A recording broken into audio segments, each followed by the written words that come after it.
आनंद द्विगुणित करा वारणा उत्पादनांसोबत। वारणा श्रीखंड, तूप, दही, दूध, लस्सी, बटर, चीज आणखी बरंच काही।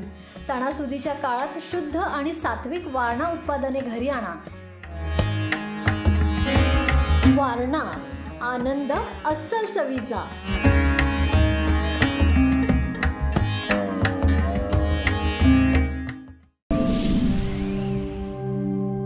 केंद्र आणि राज्य शासनाने राबवलेल्या स्वच्छता अभियानात उत्कृष्ट कामगिरी बजावणाऱ्या वडगाव नगरपालिकेच्या आरोग्य विभागाचा भोंगळ कारभार चव्हाट्यावर आला आहे।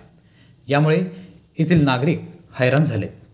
नगरपालिकेच्या हद्दीत असलेल्या डॉक्टर बाबासाहेब आंबेडकर चौकातील रिक्षा स्टॉप हा कचऱ्याचा अड्डा बनला आहे। गेले कित्येक दिवस कचऱ्यामुळे घाणीचे साम्राज्य झालं आहे। या स्टॉपवरील रिक्षातून भादोले ते वडगाव या मार्गावर प्रवासी प्रवास करतायत। या मार्गावरून विद्या कॉलनी, नवीन वसाहत या परिसरातील नागरिक नेहमीच ये जा करतात। या साठलेल्या कचऱ्याबाबत महापालिकेकडे वेळोवेळी तक्रार करूनही स्वच्छता विभाग दुर्लक्ष करीत आहे। तर या कचऱ्याच्या दुर्गंधीमुळे परिसरातील नागरिकांच्या आरोग्याचा प्रश्न उद्भवला आहे।